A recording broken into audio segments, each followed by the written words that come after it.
Hi friends, आज बात करते हैं प्रीति इंटरनेशनल कंपनी के बारे में। एट प्रेजेंट देखा जाए तो कंपनी की शेयर प्राइस चल रही है 227 पे, मार्केट कैप है 264 का।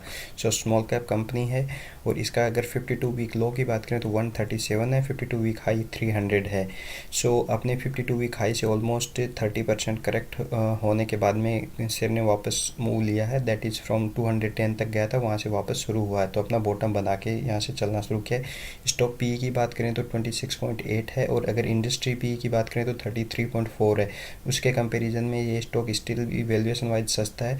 कंपनी की अगर आप R O C R O ई की बात हो तो आर ओ सी 31.9% है, आर ओ ई 23.6% है, जो कि एक अच्छे है। कहने का मतलब है जितना भी कंपनी अपनी कैपिटल लगा के इन्वेस्ट करके करती है उस पर अराउंड 23% इक्विटी पे अपना रिटर्न देती है, जो कि एक अच्छा रिटर्न माना जा सकता है। इसके अलावा कंपनी जो है वो डिविडेंड बिल्कुल नहीं देती है। डिविडेंड यील्ड और डिविडेंड पे आउट दोनों 0% है। रीजन भी कंपनी कोई डिविडेंड नहीं देती है, बट कंपनी जब ग्रोइंग फेज में होती है यूजुअली वो डिविडेंड नहीं देते, तो ये एक्सेप्टेबल है मेरे लिए। तो डेट टू इक्विटी देखा जाए तो कंपनी पे कोई डेट है नहीं। इंटरेस्ट कवरेज, फिर जब डेट नहीं है तो इंटरेस्ट कवरेज, तो ये रेशो फिर ऐसे ही फेक है, ठीक है, मतलब डेट फ्री कंपनी है। मार्केट कैप टू सेल्स, या मार्केट कैप को आप इंटरप्राइज वैल्यू भी बोल सकते हैं, थोड़ा सा डिफरेंस होता है, वो अपन बाद में डिटेल में जा सकते हैं। बट एट प्रेजेंट देखो आप कि मार्केट कैप जो है कंपनी की और जो सेल्स जनरेट कर रही है वो जस्ट 2.75 है market cap. That means company अभी भी अंडर वैल्यूड है। अगर क्योंकि यूजुअली जैसे जैसे ये अराउंड 10 टाइम्स होता है वहाँ तक ठीक होता है, बट उससे ज़्यादा हो जाए तो फिर वो कंपनी ओवर वैल्यूड हो जाती है। ईवी बाई ईबिट की बात करें तो 10-15 के आसपास मेरे को ठीक लगता है, 20 भी ठीक है इसमें। I am comfortable with this. Peg ratio की बात करते हैं, पेग रेशो 0.46, ये भी बताता है कि कंपनी अभी भी अंडर वैल्यूड है। पेग रेशो होता है कि कंपनी का जिस रफ्तार से पी रन कर रहा है और जिस रफ्तार से कंपनी ग्रो कर रही है, तो उसमें मतलब पी कम भाग रहा है, उसका ग्रोथ ज़्यादा तेज़ी से हो रही है। दैट मीन्स अभी भी कंपनी सस्ती है, ये वैल्यूएशन को इंडिकेट करता है। उसके बाद में आ जाते हैं अपन प्रोमोटर होल्डिंग। प्रोमोटर होल्डिंग की बात की जाए तो 67% है, जो कि अच्छा है। डी आई एफ आई आई की कोई होल्डिंग नहीं है।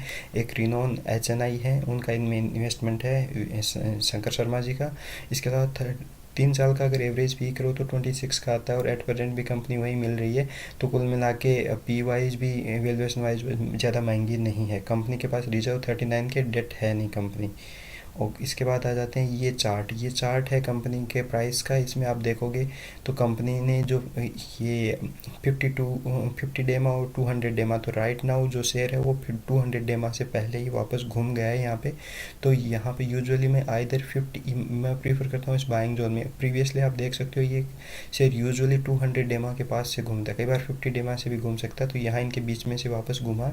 और अभी अगर आप इसका चार्ट जाके देखोगे उसमें कैंडल स्टिक पैटर्न में, तो वहाँ पे भी बिल्कुल सिग्निफिकेंट बाइंग सिग्नल बन रहे हैं, तो यहाँ पे बाई किया जा सकता है। मैं मेरा पर्सनल डिस्क्लेमर है कि मेरी बाइंग जो हुई है, मैंने 2012 पे भी बाइंग किया, 217 पे भी किया, 222 पे भी किया। इसके अलावा मैंने जब ये यहाँ पे आया था अराउंड 235 के अराउंड भी मैंने इसको बाई किया था, तो मेरे अभी यहाँ पे बाइंग हुआ। अगर यहीं पे अगर अपन कंपनी के पी रेशो को देखें तो ये देखो यहाँ पे मैक्सिमम पी इसका गया है 55, वो सितंबर 2022 में था 55 तक। तो कहने का मतलब है कंपनी ऐसा नहीं है, कुछ कंपनी होती हैं लो पी कंपनी होती हैं, तो वो हो सकता है उसका पी आपको दिखाए कि पी इसका तो 12 का पी आ रहा है साहब, तो ये सस्ती है, इसको बाई किया जा सकता है। ऐसा नहीं होता कि हर कंपनी का अपना एक करेक्टर होता है सेक्टर के हिसाब से। तो ये कंपनी जब 55-60 का अगर पी हाईएस्ट बनाती है और उसके कंपेरिजन में अगर अभी आपको 25-26 पी पे मिल रही है, दैट मीन्स, एंड ये देख सकते हो आप इसने इससे नीचे इसका जाता नहीं है और ये ऊपर की तरफ इतना, तो यहाँ ये पी रेशो के हिसाब से भी मेरे को ये कंफर्ट देता है। फिर इसके प्रोस एंड कौन से ये सिस्टम जनरेटेड आते हैं जिसमें आप अगर अंडरस्टैंड करते हो तो वैसे ठीक है। मैं यूजुअली इनमें बिलीव नहीं करता, जैसे ये बोलते हैं कि कंपनी प्रॉफिट डिविडेंड पे नहीं करेगी, कंपनी ग्रो कर रही है डिविडेंड पे नहीं करी, that's fine for me. Company debt free company वो अच्छी है, क्वार्टर टू क्वार्टर रिजल्ट बहुत अच्छे आ रहे हैं। और अगर इसके प्रॉफिट ग्रोथ देखें, क्योंकि आपका जो पी कंप्रेस होता है या पी एक्सपांसन होता है वो डिपेंड करता है कि कंपनी की प्रॉफिट ग्रोथ कैसी आ रही है। तो यहाँ पे 57-58% का केगर 5 ईयर का केगर है ये, 5 साल का भी देखो तो भी ये कंपनी ने 58% के अराउंड प्रॉफिट ग्रोथ दिया है, जो कि अच्छा है। ये टेक्सटाइल इंडस्ट्री बेसिकली ये कंपनी करती क्या है, ये जो भी जैसे रिसाइकलेबल आइटम्स होते हैं इनके, आप जाके अगर इनकी वेबसाइट पे जाके चेक करोगे तो ये वो वहाँ दिखाते हैं, तो उनको वो कन्वर्ट करके फर्नीचर, स्पेशली जैसे बेड, सोफ़ा, और बहुत ही एथनिक लुक देके बहुत गजब के ये बनाते हैं। मैंने पर्सनली इनके जाके देखे हैं, तो मेरे को जोधपुर बेस्ड कंपनी है। अभी कंपनी की ऑर्डर बुक इतनी स्ट्रॉन्ग हो गई है कि जैसे अभी इनको ये जो हैदराबाद एयरपोर्ट है वहाँ का जो सीटिंग अरेंजमेंट है यहाँ की, वो सारा उसका फर्नीचर का ऑर्डर अभी इनको रिसेंटली मिला है। इन्होंने खुद का अपना एक ऑफलाइन सेंटर चालू किया है। ई कॉमर्स के थ्रू भी ये कंपनी अभी काम करती है, जिसमें अमेजोन, फ्लिपकार्ट इनके थ्रू भी अपने प्रोडक्ट सेल कर रही है।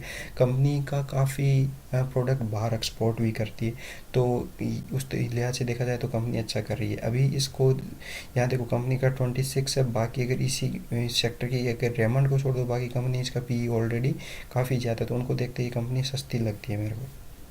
फिर आ जाते हैं अपन क्वार्टर बेसिस। लास्ट सितंबर में कंपनी ने 21.2 का किया था, उसको अगर लास्ट क्वार्टर से करो तो 12, तो ऑलमोस्ट ये लगभग 80% यहाँ पे इन्होंने ग्रोथ दी थी सेल्स में।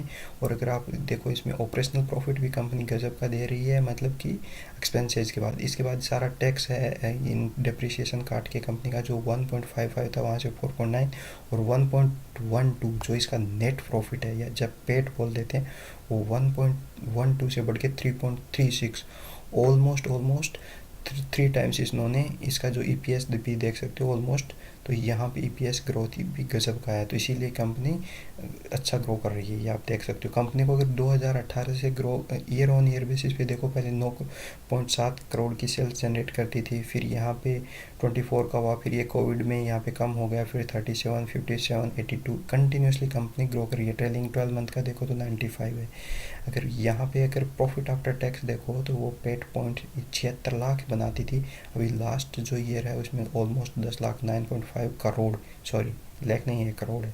तो उस हिसाब से देखा जाए तो ये कंपनी हर बार कंसिस्टेंटली ग्रो कर रही है, जो मेरे को अच्छा लगता है। ऐसा नहीं है कि कंपनी में फ्लक्चुएशन आते हैं, सिक्लिकल भी नहीं है। कंपनी की अगर रेवेन्यू ग्रोथ देखोगे तो ये भी 5 ईयर, 3 ईयर और ट्रेलिंग 12 मंथ का ये गजब का आता है। कंपाउंडेड प्रॉफिट ग्रोथ देखो तो लास्ट जो 1 साल है उसका तो 103% है।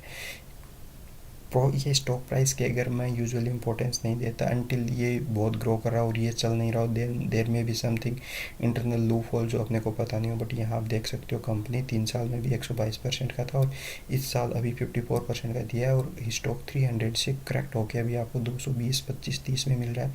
इसीलिए अगर ये वापस 300 हो जाएगा तो ये भी आपका काफ़ी ज़्यादा हो जाएगा, तो उस हिसाब से देखा जाए अभी सस्ती वैल्यूएशन में मिल रहा है। रिटर्न ऑन इक्विटी की बात को कंसिस्टेंटली ग्रो कर रहा है, कहने का मतलब जितना कंपनी पैसा लगा रही है, जितना पे कैपिटल डाल रही है उस पर रिटर्न एट 24%। अगर कंपनी 1 लाख रुपए लगा रही है तो उस पर 25,000 रुपये का रिटर्न ले रही है, और फिर उस 25,000 को क्या कंपनी की बैलेंस शीट में जाते हैं।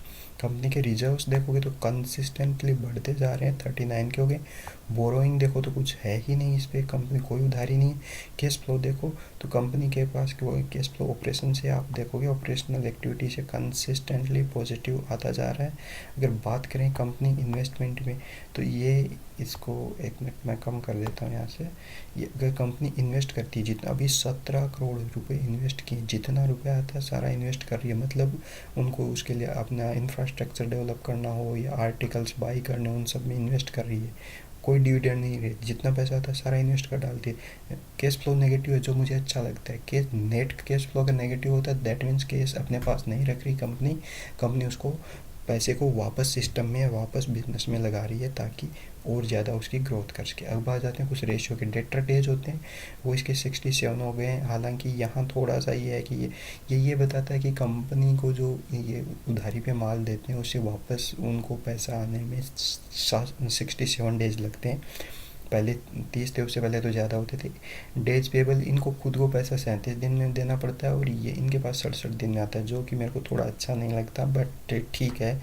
एक चीज़ के बेसिस पे आप कंपनी को जज नहीं कर सकते। कैश कन्वर्जन साइकिल इन तीनों को फिर इनमें से कुछ इधर कम इधर ज़्यादा होगी, ये एवरेज करते हैं इनका, तो ये 70 है।